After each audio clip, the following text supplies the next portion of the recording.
रोजगार सहायता शिविर में इस कार्यक्रम के अध्यक्ष के रूप में नगर परिषद चेयरमैन आदरणीय दिलीप जी माली, भारतीय जनता पार्टी के जिला के उपाध्यक्ष आदरणीय रमेश जी शर्मा, भारतीय जनता पार्टी के जिला के प्रवक्ता आदरणीय रमेश जी इंदा, इस कार्यक्रम का मुख्य रूप से संचालन करने वाले और रोजगार सहायक अधिकारी जसराज जी, यहाँ उपस्थित विभिन्न सरकारी विभागों से आए कर्मचारीगण, विभिन्न कंपनियों से आए हुए प्रतिनिधिगण और जो बड़ी आशा के साथ इस रोजगार सहायता शिविर के अंदर अपने सपनों को उड़ान देने के लिए आए, ऐसे सभी युवा भाइयों और बहनों, आप सबको मेरा नमस्कार है और आप सबको मैं आपके उज्जवल भविष्य की बहुत बहुत शुभकामनाएं देती हूं।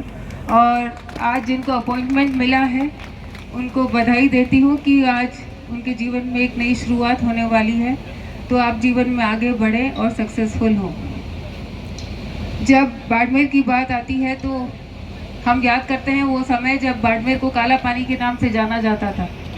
यहाँ पानी नहीं थी, कोई सुविधाएं नहीं थी, लेकिन समय के साथ यहाँ ईश्वर ने, प्रकृति ने बाड़मेर के साथ न्याय किया। यहाँ तेल मिला, लिग्नाइट मिले, यहाँ ऐसे खनिज मिले कि जिनकी वजह से यहाँ बाहर से विदेश की कंपनियाँ, दूर दूर से कंपनियाँ आई और यहाँ बाड़मेर ज़िले की तस्वीर बदलने का जो काम, एक जिम्मेदारी इन्होंने उठाई है।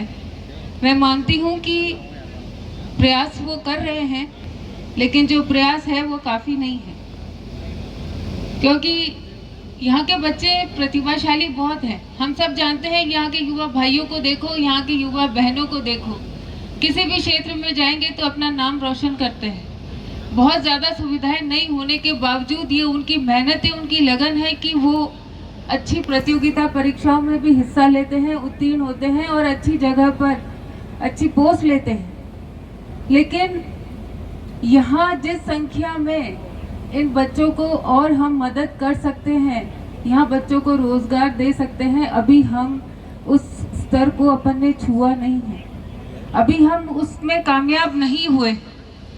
अभी भी मैंने देखा कि कितनी बड़ी कंपनीज है लेकिन बहुत कम वैकेंसीज हैं, और उसके अंदर भी जब हम कभी कंपनी से बात करते हैं कि भाई बच्चों को रोजगार देना और ये डिग्री है, तो साथ में एक नाम जरूर जुड़ जाता है कि साहब एक्सपीरियंस है क्या।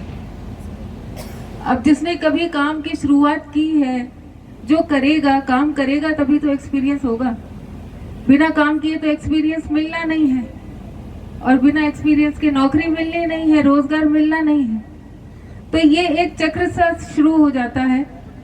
तो यहाँ मैंने अभी काफ़ी कंपनियों से पूछा तो उन्होंने कहा कि नहीं, हम बिना एक्सपीरियंस के भी कुछ बच्चे हैं उनको हम रोजगार दे रहे हैं। तो मैं उन कंपनीज को भी धन्यवाद देती हूँ कि आपने उन बच्चों को, जब आप प्रशिक्षित करते हैं, आपके ही ट्रेनिंग सेंटर में उन बच्चों को स्किल डेवलपमेंट किया जाता है।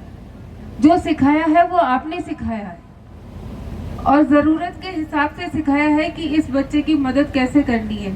तो मेरा मानना है कम से कम वो सेंटर्स जो कंपनी खुद चला के ट्रेनिंग दे रही है, कम से कम उन बच्चों को तो सबसे पहले यही लोकल कंपनीज में रोजगार मिलना ही चाहिए।